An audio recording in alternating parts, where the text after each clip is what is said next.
You want to talk about the Irish Open? Why not? Mayo experience. Mayo experience. Mayo experience. Mayo experience. Experience. Welcome to the Pat Mayo Experience, presented by Underdog Fantasy Procore Championship Picks and Bets and One and Done. Maybe we'll touch on the Irish Open a little bit. Maybe some Rory and Scottie versus Bryson and Brooks and President's Cup. We're doing golf during the offseason. We never did this before, but we're doing it now. Jeff will be joining me sometimes, but on the line with me right now from oddsshopper.com, Ben Rasa. This is going to be fun. It's going to be something, yeah. Honestly, didn't really even know what swing season was going on schedule-wise, but looked at this field. We were just talking about it. Better than I thought. So I'm a little more excited than I actually thought because I've been in football mode like everybody else lately. Yeah, it's a nice break to talk about golf because there's still money to be made in these contests, and there is a one and done for the swing season. That's up at Fantasy Golf Championships right now, or fantasygolfchampionships.com right now. I think there's only a few spots left in the $100 that's up there, so we'll be giving some one and done picks as we go through as well. We'll breaking down the board. So the Procore Championship, or the Procore Championship, formerly the Fortnite. It just has names that sound like other things that I'm far more familiar with. It was the Safeway Open, and before that was the Fries.com Open. What you need to know, it's the one in Napa where everyone just gets wasted in between rounds. That's true. Silverado, right? Yeah, fun course. Right. I like this course a lot, but it's Thigala won it last year. It's going to be interesting. Did he? Yeah, Thigala won last year over S.H. Kim, then Cam Davis, Eric Cole, and Justin Thomas. Max Homa won the 2 years before that. Remember Danny Willett 3-putted from 8 feet to lose? Got it. That's the one. That was the one where Taylor Montgomery was up there. He rallied late. I remember that one. And then Brendan Steele had won it back-to-back years sometime before that. So, Brendan Steele. But the field is pretty good. You got Thigala's the top odds in the field. Then you got Wyndham Clark, Corey Connors, Luke Clanton at 16-1, Max Homa at 20, Min Woo at 22, Mav at 22, Keith Mitchell at 30. Those are the top guys in the field. It's funny because JJ Spawn is 35-1. I ran the numbers, and obviously JJ Spawn rates out really well. I think he's number 2 in my model on Fantasy National. I've been betting him for the past month at the Wyndham and the 3M, and he's been playing really well. So I was like, I immediately scrolled down to 60, 75-1. It's like, I'll bet JJ Spawn. And then I just assumed he wasn't playing in the field because I didn't see him at 100-1. It's like, it turns out he's 35-1. I don't know if I want to do that. No. Yeah, I mean, I'm a big JJ Spawn guy too. This is a good course. A lot of good things here. I see a 40, but that's still... Where's that at? I don't know. On FanDuel. Okay. Yeah, at DraftKings, he's 35. At 365, he was 30-1. And that was with the enhancement. That's brutal. That's a tough scene on old JJ Spawn. Definitely a tough scene. But the fields, I mean, yeah, there are some big names, obviously. The Gala and Homa champs and some of the best players, but it gets pretty wide open pretty quickly. There's a lot of dudes from Spawn to 100-1 that are, it's not impossible. No. Did they play this? Yeah. Stuart Sink won this in 2021. Cam Champ won in 2020. Kevin Tway won in 2019. Then it went on the Homa Thigala run when this field got a little bit stronger. So do you think you'd be looking near the top, or do you think you'd go down and just take some shots? I think I'm going to take some shots. Not creative players. There's dudes that I've never heard of at the bottom, but what about, you've got the Adam Svensson, Sam Stevens type players, 50, 60-1. Those are the type of names I think could weasel in. Yeah, Svensson's interesting. So one thing I did notice going back and looking at some of the stats over the years, obviously, listen, you score on your par fives, you can kind of drive it anywhere you want. Accuracy isn't paramount to winning this. You need to at least give yourself some eagle opportunities and beat up on the par fives. But I noticed all the guys at the very top of the leaderboard all gained a bunch of strokes around the green, which I thought was curious. That's interesting because I just knowing this course a little bit, that's not what I would think. No, like that didn't appear in my mind either, because it reminded me of Southwind in a way where like it didn't matter what you did around the green. Like if you didn't hit greens of regulation, you just weren't getting it up and down. It didn't matter how many strokes that you gained around the green. If you weren't gaining them off the tee or on approach, you were screwed because you were in the water or something like that. This one, you do need to be able to get it up and down to save it. Like it's a birdie fest, but across the board, like off the tee approach and around the green for the top 10 finishers are pretty level, which is not something you really ever see.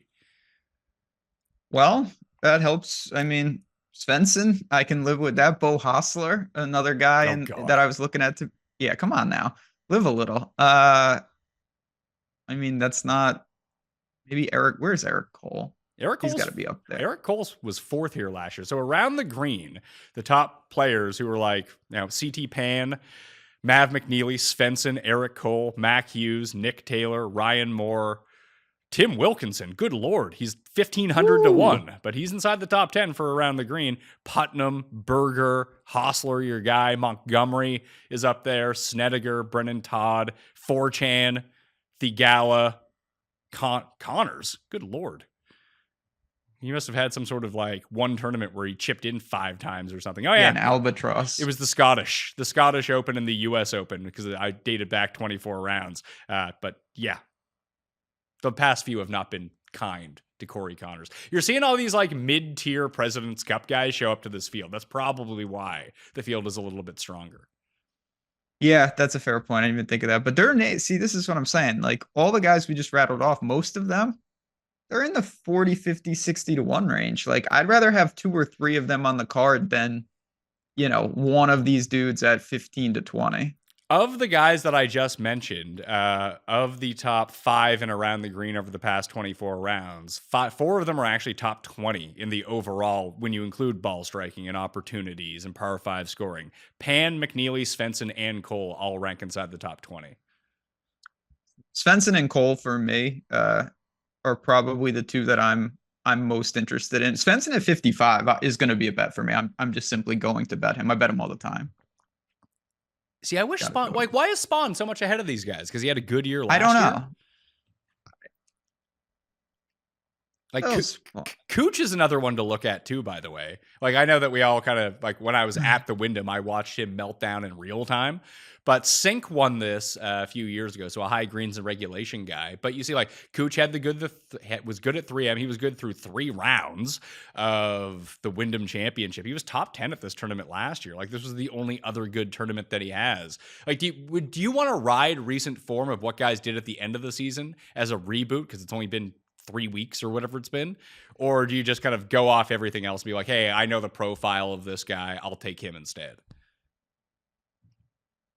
More the latter. I think you can do it. Obviously, it hasn't been that crazy of a break, but there's a lot of dudes that, I wasn't thinking of for obvious reasons at the Tour Championship because they weren't there, that are now back and they were playing pretty good golf. And some, like, I'm looking at your boy Justin Lauer, whatever his name is, 110. I don't know. Seems actually pretty good. Yeah, most of the top guys, the top 14 guys in the modeling are all 50 to 1 or below, 60 to 1, because Neil Shipley is at 60 to 1 and he rates out 12th. Then you got Joel Damon at 120 to 1, who's 15th. Ben Silverman, who's 17th at 100 to 1, and Matt Neesmith at 19th, who's 110 to 1. But everyone else is like Wyndham Clark, Minwoo Lee, Mac Meisner, Rico Hay, JJ Spawn, Johnny Vegas. Keith Mitchell's interesting, depending on what the best number you can get on him. Like, if he can make some putts on this, like, on these weird putting surfaces, then he's super live here. Definitely live. Yeah, he is interesting. Where is his number? I missed him. He's 30 to 1 on DraftKings. 30. Yeah. Yeah, 30.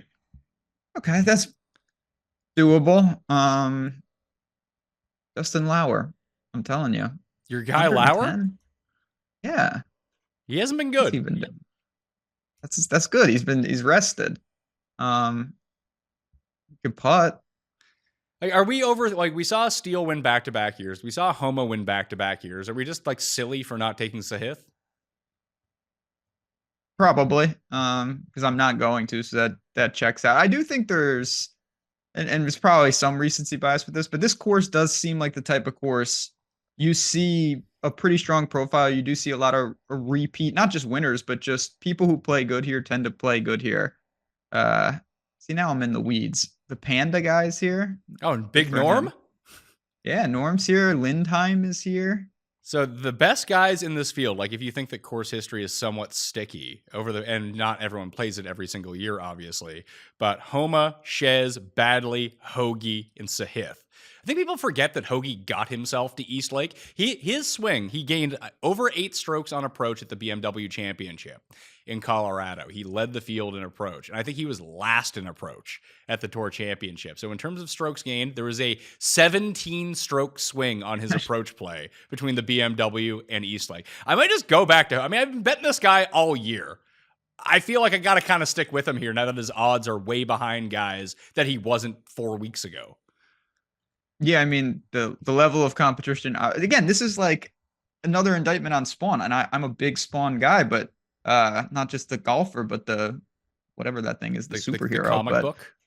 Yeah, that movie. All-time good, bad movie. That's another story for another time. But Hoagie at 40 or Spawn at 40, it's hard to argue with the kind of just the level of competition lately. Well, that does seem like the thing for Hoagie here, where you're right. He's being penalized because he made it so far in the playoffs. And the last time that we saw him, he was competing against Scottie. And I mean, Sahith was there as well, but he's 11-1 against Scottie and all the top end guys and Xander. And he played poorly, but this field ain't that. No, you see that a lot in like some of the weird sports, like where a team, it's like, oh, great. And then they get a shot and they get destroyed by, a superior team. And then they get taxed. It's like, well, these other guys they were eliminated. And so they've just been chilling. I view that as a positive, not a negative per se. I think you're going to see that like week 2 NFL, like when you have like the Vikings and Saints who beat up on absolutely crappy competition. Now they're getting a bit more credit in the market when maybe they shouldn't. Yeah. No, the Giants, that was bad. That was real bad yesterday. You mentioned Sam Stevens off the hop. You see? Yeah, he hasn't finished better than... He was 10th at the Rocket Mortgage. He was 15th in Canada. That was in June. He doesn't have a top 30 since. Yeah, that could be a problem. Yeah, it's not great. It's not great news. So Hoagie. Hoagie at... What's the best number I can find on Hoagie on the market? He's 40 at DraftKings. Good, I have the Irish Open up here. Ryan Fox, Irish Open. We'll talk about that in a second. I just like him at those style of courses. 35-1's not bad on that when you like EVR is also 35-1. And we know that Ryan Fox can win in Europe. But for the Procore Championship, what's the best number I can get on Hoagie? Yeah, 40 looks like the best number in the market. Do you know who John Kiefer is? I don't. Okay. Why is he? Carry on then. Is he one of the creative guys from the bottom? No, not really. He's Baroff actually mentioned him to me, and it's an imposter. It's not Maximilian, who is our guy. It's a new guy, and he's apparently pretty damn good because he's 110-1. He must be a corn. Like a lot of the Corn Ferry dudes are getting their first starts now. So like Baroff and Sky will be good resources for those guys, but you just don't see a lot of those guys break through and win this tournament in particular. Like I can't remember the last time that happened. No, I mean you rattled off the list. Those were established players. So yeah, I had to give that guy a little shout out on the show. Ooh, all right, I got Mullinax is here. What has he been doing? Man, well, he got hit in the head with a golf ball and had a concussion. I remember that. And then he kind of competed. He won a tournament somewhere. Oh, I think it was like an alternate. Strike this event. from the tape. What's that? Strike this from the tape. It's very bad. Very bad. Wow. Mullinax? His form is, really. Was really not great? No. Okay. I thought he'd been... So, Sahith. Yes or no at 11-1? No. Wyndham Clark. Yes or no at 12-1? No. Connors 14-1. No. Has Connors ever played here? This seems like it would be a good Corey Connors course. It does. I don't think he's ever... Or I don't remember him. If he's played here, I certainly don't remember him ever on like Sunday doing anything. He was a miscut in 2022. He was 13th in 2019 for him. Probably not going to bite the bullet on 14-1 on Corey Conners. Clanton is 16-1. And as Paul pointed out to me, like you have this in-between thing where you have Shipley, you have Clanton, and you have Thorbjornsen. Thorbjornsen's 70-1. Like, is Clanton 5 times better to win a tournament than Thorbjornsen right now? No, definitely not. And I'm a big Clanton guy, but the moves in the market based off what a hand. I mean, how many times have we realistically seen him now? I mean, it's still under 10, is it not? Thorbjornsen? Yeah, and Clanton, both of them. What, five times? Yeah, it's been 6 starts for Thorbjornsen. He had the second place, and he's missed the cut basically every other time. And Clanton's been good every single time we've seen him. He has. No, he has. But it's just like it can flip pretty quickly. Obviously, they're in different price ranges for a reason, and that's warranted. But I don't think it's just a given that Shipley and Thorbjornsen are that much worse. So it renders Clanton unbettable for me personally. Yeah, and I do think he has a chance to win, which is the weird thing about it. Don't take him in one and done because he's still an amateur, I think. Is he still an amateur? Or did he turn pro after the... Now I need to go find this out. Because that was the thing with him in the one and done. Yeah, it looks like he's still an amateur at the moment. Yeah, he's still a part of the Florida State team. So, yeah, he's going to earn no cash for this in terms of earnings. I'm sure people are paying him for sponsorships. What about this range of guys? I mentioned Keith Mitchell before. I like Spawn, but I'm not going to bet him. You like Cole at 40. I like Hoagie at 40. But you have McNeely, Homa, and Minwoo. Obviously, Homa's won this tournament twice. Something is wrong with his driver, so that's an issue for him. But he knows this course pretty well. There's not a ton of OB everywhere, and he was lighting it up with his irons at the or at the BMW the last time that we saw him. Yeah, I'm more interested. I mean, there is something wrong with it. His off the tee numbers are like, dangerously bad, to put it mildly. So it's concerning. But if he fixes that, obviously the number has that priced in to an extent. So that's a better range. But honestly, it crashes right into Keith Mitchell, who I'm pretty interested in. Yeah, Keith Mitchell, like I said, number 2 in the modeling right now. Tee to green, he's first over the past 24 rounds. It's the putting. Will the putting get to him? I think he's actually gained in his past 2. And yeah, he gained at the Wyndham because he somehow didn't make the playoffs despite having a pretty decent year. But he gained 3.3 strokes there. But it's been a struggle for him on the greens. But doesn't he just sound like the type of player that would play well here? Yeah. Oh, that definitely checks out. I can see it. I wish there was a little more in terms of the number, but who the hell is Wen Yang Ding? He sounds great.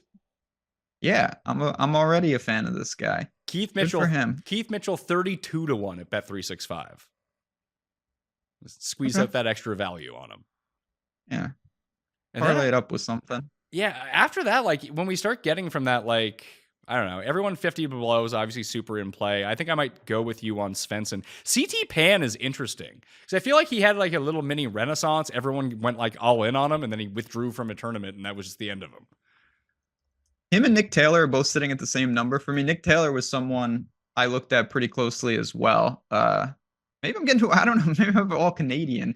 A lot of Canadians popping up on the card. Nick Taylor has been objectively bad for 6 months now. That is true. Yeah, he waste management and then just no. But I kind of like the course for him. He's played well here before it. CT Pan's played all right. He is a top 10 from 2021 at this course. Here's how bad Nick Taylor is playing, by the way. He didn't even get to be a captain's pick, and there were 3 Canadians who were captain's picks. Yeah, that's not good. Have you know anything about Jacob Bridgman? Yeah, he's a part of that collection of guys who are all the same guy in my mind. There's Bridgman, Hightower. There's 5 of them that all came from Corn Ferry last year. Yeah, one of those guys. One of them One of them does rate out pretty well. I think it is Bridgman. He's been playing really well. I don't know a lot about him. Obviously, I'm just looking at kind of some of the numbers. Irons good, around the green good. Was good at Wyndham, north of 100-1. Mav?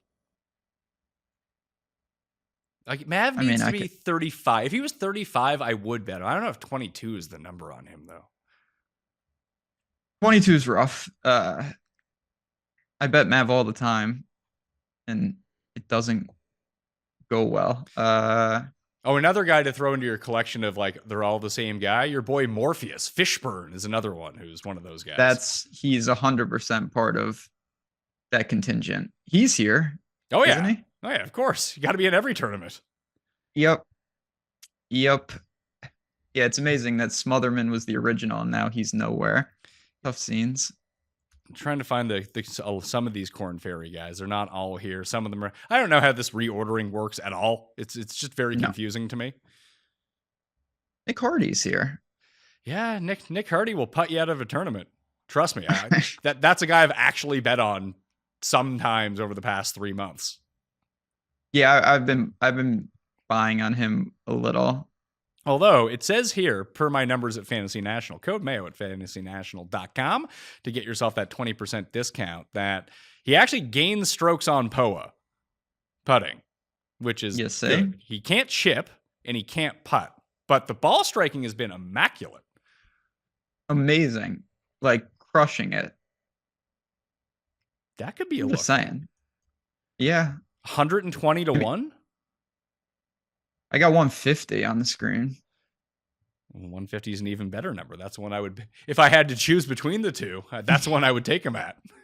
That's why we did the show. But yeah, I mean, now I'm just getting dangerously extreme, but his ball striking for his range in the 100 to 150 range is just better than all those guys. Yeah, I just sorting by ball striking over the past 12 tournaments, the past 3 or 4 tournaments that these guys have played. Hardy is 4th in this field. He's 150 to 1. Norlander is 200 to 1, and he is 5th. And then like Woodland is, Woodland's 100 to 1. That,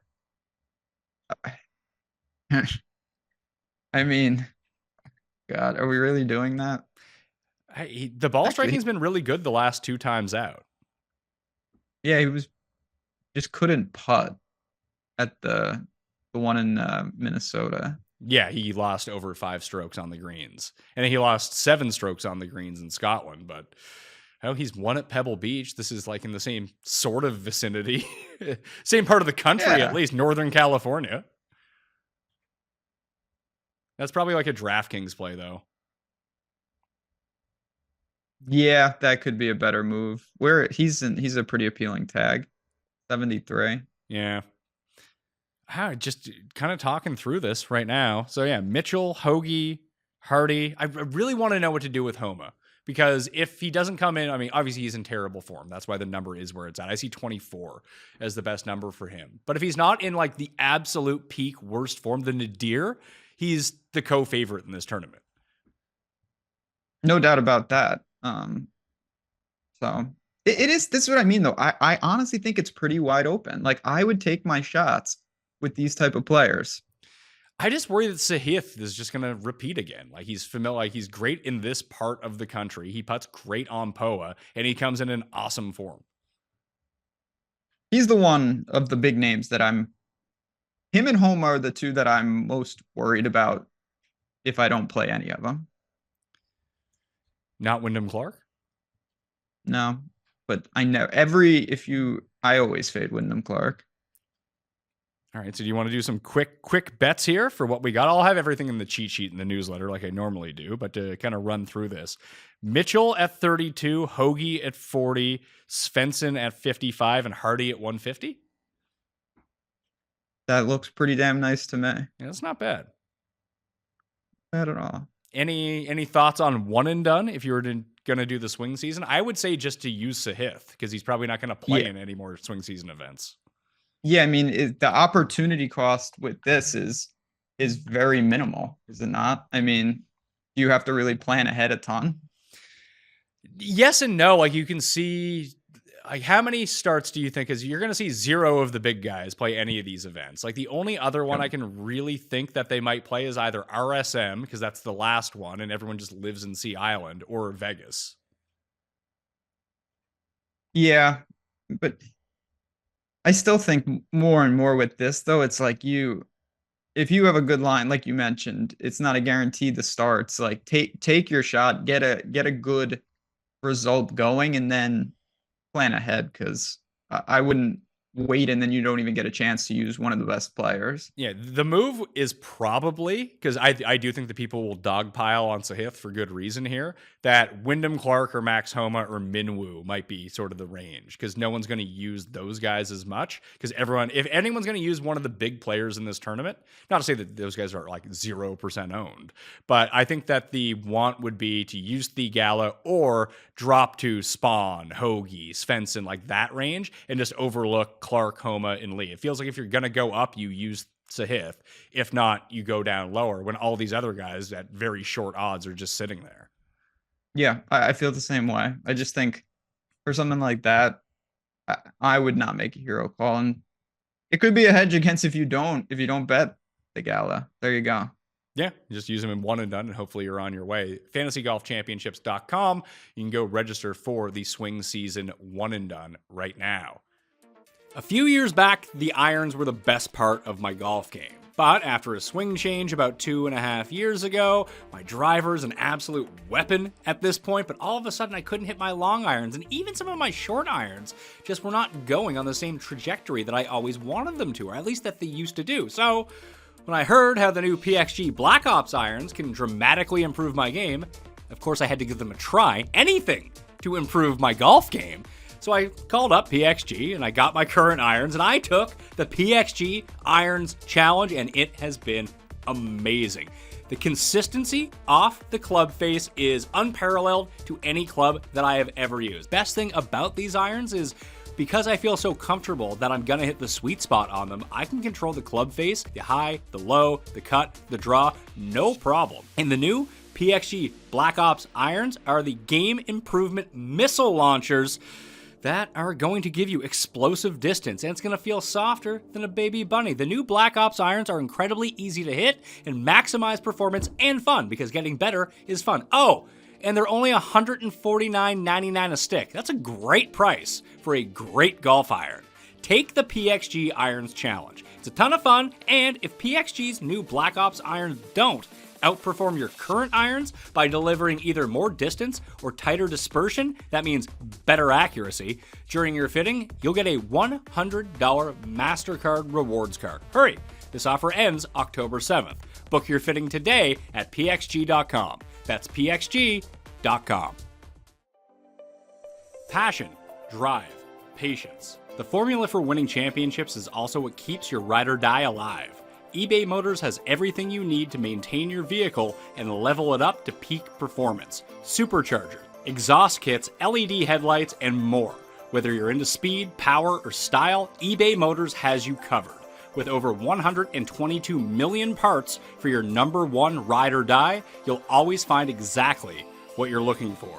And with eBay Guaranteed Fit, your part is guaranteed to fit your ride every time or your money back. Because with eBay Motors, you're burning rubber, not cash. With all the parts you need at the prices you want. It's easy to make your car the MVP and bring home huge wins. Keep your ride or die alive at ebaymotors.com. Eligible items only, exclusions apply. This show is sponsored by BetterHelp. Kids are always learning and growing, but as adults, sometimes we lose that curiosity. What's something you'd like to learn? Gardening, a new language, or, for me personally, how to finally beat your best friend in golf. Not cussed, but, my other friends. I want to beat them at golf. I can beat cuss, no problem. Therapy can help reconnect you with your sense of wonder, because your back-to-school era can come, honestly, at any age. It's helpful learning positive coping skills and how to set boundaries, and it empowers you to be the best version of yourself. It isn't just for those who've experienced major traumas. If you're thinking about starting therapy, give BetterHelp a try. It's entirely online, designed to be convenient, flexible, and suited to your schedule. All the best things that you need. Just fill out a brief questionnaire and get matched with a licensed therapist and switch therapists anytime for no additional charge. Rediscover your curiosity with BetterHelp. Visit betterhelp.com/PatMayo today and get 10% off your first month. That's BetterHelp, HELP.com/PatMayo. You want to talk about the Irish Open? Why not? First thoughts, Irish Open. Well, there's Irish and Northern Irishmen leading the thing / that maybe I should keep betting Rasmus. I've been betting Rasmus, and he's in this field again. Those are my very bad first thoughts. I really feel like he just gets himself into the mix every single week, and then that's the end of him. Did you watch the Switzerland tournament last week at all? No. Who won? Fitzy? Matt Wallace won. I think. I didn't watch the end of it. Okay. I watched on Saturday when it was like the hardest US Open conditions possible. Just no one could do anything. I'm sad I missed that. I'm all about that. You can go back and watch it on the DP World Tour YouTube page, which is a fantastic YouTube page, actually. Who we got in this field? We got Rory. Rory's at the top. Rory's 6-1. Lowry's 11-1. Rye is 15-1.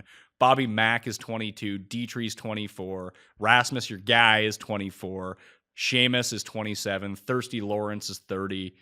Wiesberger is 32. McKibben's 32. Fox is 35. Soderberg's 35. Guido, EVR. All of a sudden, Nikolai Højgaard is the bad Højgaard. He's at 45-1.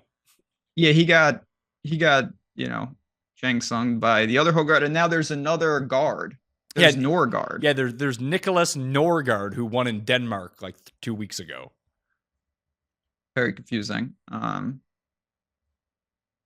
Yeah. Wiesberger? I'm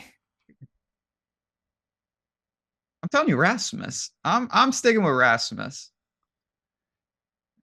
I think I'd just rather go to Nikolai. I think he's better at double. He might be. I was always team Rasmus. I might just play Bobby Mack, man. He's 22-1. He's won twice already this year. Why not? I mean, obviously Bobby Mack knows what he's doing. It's hard. Do we have any inkling on is this going to be crazy windy or just, it's almost impossible to tell. Well, they're playing this one at the Royal Country Down. They haven't played the Irish Open at this course since 2015 when Soren Kelsen won it 2 under in a playoff over Eddie Pepperell and Bernd Wiesberger. Those were the days. I forgot about that guy. Soren or fresh Eddie Pepperell? No, I remember Eddie, the players, but no, Soren, that guy. Frederick LaCroix. He won recently too on DP. I thought that was an F1 guy, but man, how do all these guys have wins? What type of tournaments are they playing here? This I don't know. Let's see who the recent winners are. DP World Tour Wikipedia. Look that up. Brandon Stone. If we can take a look at the winners here. Oh, Nikolai Højgaard won the DP World Tour last year, by the way. In case you didn't know that. I didn't know that.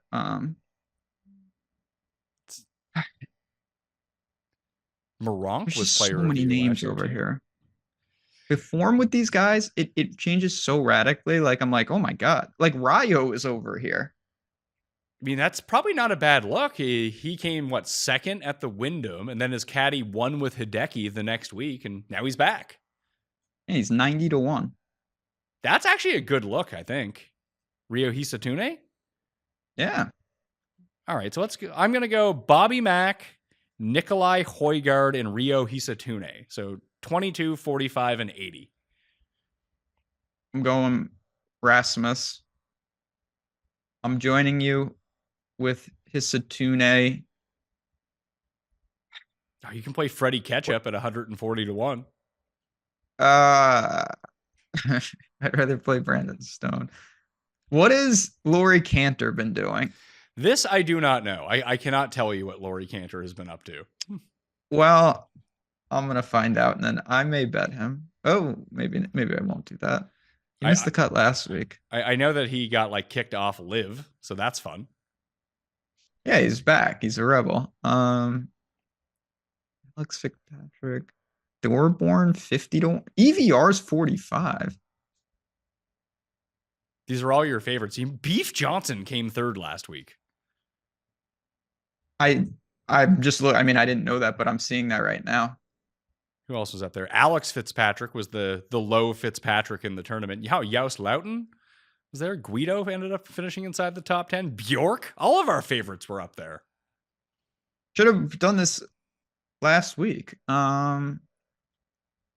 I might just take a shot with a couple of those guys, and then one is, well, let me see. Oh, Kiefer is in the tournament. 270 to 1. Max Kiefer? Yeah. Remember that time that I bet him to win and you forgot to bet him? It's on my birthday. It was on your birthday? He won on that Sunday on my birthday. Yep. Oh, that's so sad. It was really just a sad day all around. I remember that so vividly. Yep. 100% it was on my birthday. So we're not going to like the Rorys or the Lowrys or the Rys in this tournament, like 15 to 1 and below? I don't think. I'm not. I would rather just splash. Bobby Mack to me doesn't count in that range. Like, to me, he's in a much more playable tier. All right. I think there's LIV this week too. LIV Chicago. Yeah, there LIV is. Chicago. Oh yeah. Okay. Rahm, Bryson, Neiman. They're the top 3. Where's Hatton? Hatton is 11 to 1. He and Neiman are both 11 to 1. Then you got Cam Smith. Cam Smith comes second, I think, in every LIV tournament. Yeah, that checks out. That definitely checks out. Ooh, LIV Chicago. Maybe I'll do what about like a Bobby Mack Neiman double? You like Neiman? Yeah, Neiman or Hatton. Not Louis? Sweet swinging Louis. 20 to 1, Louis? 20 to 1 Louis. What about, I don't have the numbers, but I assume Answer's got to be higher than that, right? Answer's 32 to 1. DJ is 37 to 1, which is hilarious. DJ's in the Lahiri bucket. No, I see. Well, Lahiri putted himself out of that tournament that he should have won. I think it was in Spain like a month ago on LIV. But DJ won in Vegas earlier this year. Now he's 37 to 1. There's like 12 LIV tournaments. I feel like he takes it seriously 2 weeks a year. So if you catch him on the week he takes it seriously, he might win. I don't know. Does he know a guy in Chicago? Probably. So it's probably not his week, or maybe he knew a guy in Vegas and that got him all fired up to win. Yeah, maybe he's just gonna ride that. What about the Wolfman? Every time I bet on him, he's like last place. And every time I don't, he's like sort of in contention, but not really. Let's see. I don't know if I've cashed a LIV ticket all year, to be honest. I can't even remember a good LIV experience. I got Rahm when he won. I missed on Brooks last time around when Brooks won, but yeah, at the last LIV event, although I don't find that anything is sticky on LIV. Like, it's just random week to week. And maybe it's because they don't play every single week, but at the Greenbrier, it was Brooks, Rahm, and Kokrak were the top 3. So big week for Smash GC. I think that's their name. Yeah, Smash GC. Then like Leishman, Bland, Munoz, Louis, Lucas Ebert, Sergio, Cam Smith were all up there. I don't know. I just don't feel like there's a lot of value here. If you just go to the top of the board, that's probably the move. Yeah, I mean, I'm definitely more prone of the 3 we talked about to just take like 2 of the top 5 here and call it a day, and then just take like Uline just for the brand. If he's playing, he might not even be in the field. So now he's got to be in the field. He's like the best guy on LIV. Yeah, well, maybe he took a week off. And Peter Uline, 90 to 1. That's the thing. You could take Junichiro Kuzma at 350 to 1. That was my next. Or Hudson Swafford at 3,000 to 1. He's falling behind Anthony Kim on the odds board. I actually forgot about Hudson Swafford. No joke. Not in like the joking way. I really forgot about him. Wow. Whatever. Like Moronk is 70 to 1. When you go to LIV, all hell, like there are so many guys that went to LIV that I legitimately don't know what happened to them. Like, isn't Danny Lee on LIV? He is. He won on LIV in his first start, and he's been not heard from since. Like, it's just like, oh yeah, Danny Lee forgot. Literally, just he went and now he's gone. Did you see that they're doing another like the match? I did see it, and it's like 2 versus 2 in terms of like PGA versus Live, right? Yeah. How is I this? think that's pretty cool. I agree. Like, how is this? How is this allowed to happen? Or are they just like, fuck you, PGA Tour, we don't care anymore? Uh, your guess is as good as mine, but yeah, of all the I can't remember of all the matches they've had. This one I'm pretty excited. I would actually watch this. Yeah, I think they're gonna do it in December, and it's Rory and Scottie against Brooks and Bryson. Yeah, that is actually interesting to me. Yeah, I like this a lot. Put it on. I think did they try to remember what was the very first one? Tiger versus Phil. Yeah, I like that. They keep Tiger. trying. Yeah, it was Tiger versus Phil. That was a good one. The problem with these things, like I think there's some fun intrigue around this one, so it does have my attention. But watching just when it's 1-on-1, it's even worse. But like 2-on-2, 2 versus 2, where you're just watching one group play golf the entire time, it's incredibly boring. Oh, it's super slow. There's no doubt about that. At least it has the last like 5 of them. I don't even know what they were, but when it was like celebrities and like Mahomes was playing, I think he was in like I did not watch any of those. See, I think you can throw that stuff on. It's sort of like the problem with these things and why UFC is beating boxing is because it seems like everyone is interested in the entire card for UFC. And those like Jake Paul or Logan Paul, whichever guy does the boxing, it seems like there's like 4 fights on the card, but all 4 fights are like kind of pretty good fights. Whereas when you get to traditional boxing, it's like it's the main event and 6 fights you would just never in a million years want to watch. That they need to figure out something as an undercard for the big ones. So you actually have, you can fill up the time in between shots of just the one group. So you just have like people like simultaneously playing like mini golf or something. You can go to them in between the shots. Or something like 2 holes ahead. Have like Nelly and someone versus someone and someone from like the LPGA Tour or something like that. Or just have like, what if you had like a couple of golfers and they were just at like the range trying to make a hole in one. And so they would just be doing that continuously and you could like bet on it. Stop in there. You could bet on it. Yeah, if you could bet on it. Something. They do need something because I agree. I mean, I do watch a lot of MMA and it captivates you the whole time. Well, they did that creators challenge before Eastlake, like the day before, like the top Instagram and YouTube guys, and they played it in a tournament. Like, wouldn't that make more sense at something like this to go on simultaneously? Yeah, I mean, I don't think golf is built to be that, whatever you want to call it, when it's not enough action. Especially for a special event. Like if it was the end of match play and you played it for 7 straight days, or like the like the US amateurs, that kind of thing, that I would understand. Because I'd be pro match play at the end of Eastlake if you had like 8 matches or 4 matches going on at the same time, because then you can cut to different things. If it's just one group, you're going to get Justin Thomas on commentary. They'll have Charles Barkley out there. Like, I've seen this entire production before. That's what worries me about it. But the actual golf, I am intrigued by. Yeah. Oh no, the play itself, I would actually want to see as well. Even knowing some of the intrigue, I'm like, it'll hold my interest for a little, and then I'll probably like jump back and forth where it just won't hold my interest. And that's the thing, because it's on TNT, or I think it'll probably be like streaming on Bleacher Report or whoever picks it up. Is if they get you there in the first place, but you go on your phone or you tune into something else, you're just not coming back. That's the killer. I don't know if they can hold people, me included. Last thing, I'm going to be at the President's Cup. If you're going to be at the President's Cup, you let us know. We're going to have an entire crew. We're going to be on the grounds. We're going to be doing content live from Montreal. You're not coming, though. That's sad. I know. It is actually very unfortunate, but don't let anybody die up there or get seriously injured. The golf community, you're going to be in charge of chaperoning. Make sure everyone behaves up there. Well, Cust is coming, so Cust can be involved with the chaperoning. Well. Yeah, how is he? Is he excited about? Is he excited about the Jets? Does he feel good?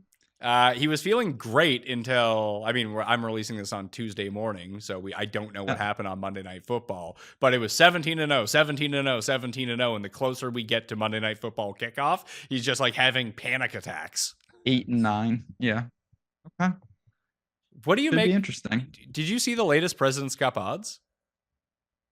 I have not. I believe it's minus 240 for the Americans, which feels not high enough. And I feel like that's moved.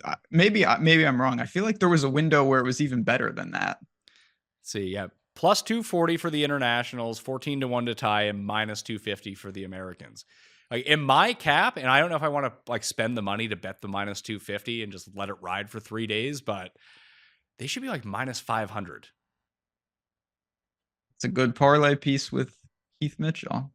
Keith Mitchell plus USA to win President's Cup. And I feel like the internationals did a better job of picking their captain's picks than the Americans did. But I mean, they took Mac Hughes. Why did they take Mac Hughes?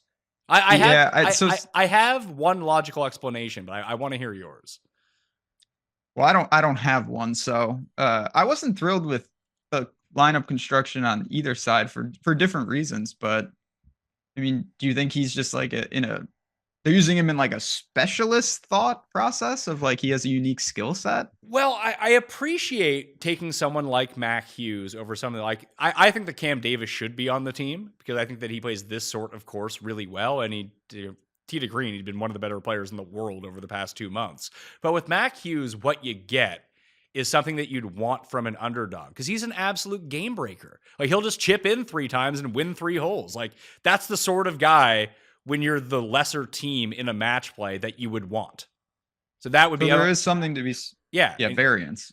Yeah, like he's a high variance player. Like the issue is there's so much goddamn water at Royal Montreal is that he's just going to be in the water on all of his approach shots. Now, if they played this as like a 2-man scramble and his like approach shots didn't count, then I think it would be a different story. But in like I would not send him out in alt shot. I'd only send him out in 4-ball or best ball, like where, you know, when he goes in the water, they can use the other guy's score, but he'll make like 7 birdies because he'll make 60-foot putts and stuff like that. There's no doubt that when you're, you know, if you're the inferior team and you need to up it, he's the type of guy that can get nuclear hot. It's just chipping in from the water isn't going to be that helpful. Well, you can pair him with Bez, who can hit like every fairway, and just, you know, like you keep us steady on these holes, Bez, and Mac will like, you know, he'll win 5 of the holes for us, and hopefully you play well enough on the ones where he cards an 8 that it'll be fine. That's a lethal combo, Bez and Mac Hughes. I really thought that the Americans blew it because they should be using the President's Cup like almost like the preseason for the Ryder Cup, and not taking Akshay is really stupid. Yes, so when I was saying I wasn't thrilled with it, Bhatia, I couldn't agree more. That was the guy I was, like you mentioned, get some reps in this type of situation. See what I really thought he should have been on there. Like, do we really need to see Brian Harman in one of these things again? Good course for Brian Harman, mind you. And if they're really just like they're all in to win the President's Cup, but they're going to win the President's Cup. They always win the President's Cup. You would think, I would hope that they could get it done whether they have Brian Harman or Bhatia. That really shouldn't make a difference. And next time around, like when we get to, was it Bethpage next year, I think it is, for the Ryder Cup? Like, who do you think is more likely to be on that team, Bhatia or Harman? Yeah, it's not even close, but you'll be flying into the unknown, and that's the killer. Yeah, and then you'll have it's Furyk, man. Furyk's a terrible captain. I feel like, is anybody good at that? Maybe it's just impossible and I don't know what I'm talking about, but I just feel like every time these people do this, I'm just like, what? Wait, is this politics or something? Like, what are they doing? I feel like the Euros, because the Euros generally come in with the lesser talent. They have that huge advantage playing in Europe because they construct their team around the course that they have, and they take the right guys. And people seem to be, I mean, maybe it's just because it means more to Europe because they're like, quote unquote, the underdogs usually when you go into it. And just for the Americans, like they're going to be the superior team in talent. Will they win or lose? It's kind of a coin flip when it goes to Europe, and they generally always win in America. But that hasn't actually been the results, because I think Europe has won more times in America Yeah, over the past 20 LIV. years than the US has in Europe. But Europe constructs their team around, hey, we're playing at Le Club National. Like when they did that one, they took accuracy guys and scramblers. And the Americans are like, hey, let's take Phil and Bryson. Yeah, I mean, there's no doubt that they optimize their team better, not just on raw talent like the Americans do. But the gap here, I would hope, would be too much to overcome, regardless of who they constructed. Yeah, just take a look at the 1v1 talent. So Scottie, we'll call him the best player on the American side. I think he cancels out Hideki on the other side, right? I would say so. Who's better, Xander or Sungjae? As much as I'm a big Sunjay guy, yeah, that would be another one. Morikawa or Adam Scott? Keep going. Wyndham Clark or Tom Kim? That one's like kind of a coin flip, but Clark is probably that's better. closer. Yeah, I would agree. Cantlay or Jason Day? Not a fan of either, but Cantlay. Thigala or Ben Ann? Oh yeah, give me Benny, but no. Sam Burns or Bez? It's Sam Burns. Well, you know, potato. Finau or Mac Hughes? Donny. Keegan or Connors? I'd say that's a wash.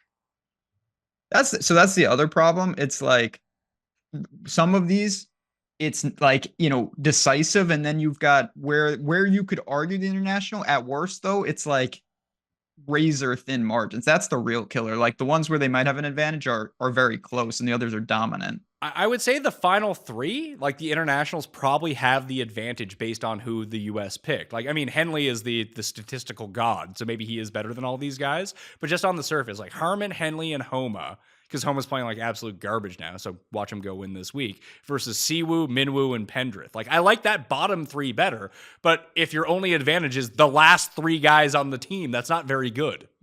No, that's not going to do it. You can mask that so easily, so... Should have put Chris Kirk on the team.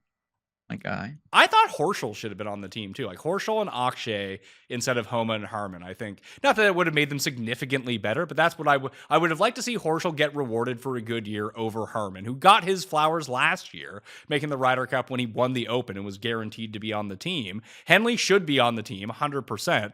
And then Homa, like, if the reason to take Homa is you think that he's going to be on the Ryder Cup team once he gets his shit together, I would agree with you. But then, like, why not take Justin Thomas? Yeah, or Akshay. Yeah, like Akshay and Justin Thomas give you the best players on this team rather than having Homa and Harman on it. Should have took Ricky. They took Ricky. Didn't work out last time when he conceded like an 8-footer to lose. Well, you know, he learned from that, and now he's ready. All right, that'll do it. Golf Parkour Challenge. Let's go, Tom Hoagie. Let's go, Adam Svensson. Listen, I'll take Svensson.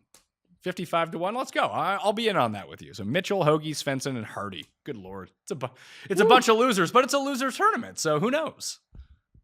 Only takes one. What do you got going for NFL season anyway for content? Yeah, obviously super busy with that and college football for me, which is my favorite sport. So if you do bet, over to OddsShop. We have a really cool marketplace, brand new, constructed, and I'm over there doing a lot of work. So it's just exciting times. I love this time of year. A lot of good sports, a lot of good action. I've gotten taken through week 1 on my Underdog pick'em, so I might need you to like feed me some college football pick'ems. We got it covered for you. No problem. All right. Well, you can use code Mayo at Underdog Fantasy right now and get yourself a deposit bonus of up to $1,000. I would take advantage of that. 20% off at Fantasy National with code Mayo or fantasynational.com/Mayo and fantasygolfchampionships.com. Few spots left in the final one and done for the swing season right now. All right. I'm Pat Mayo. Thanks for watching. I'll see you next time. Mayo experience. Experience.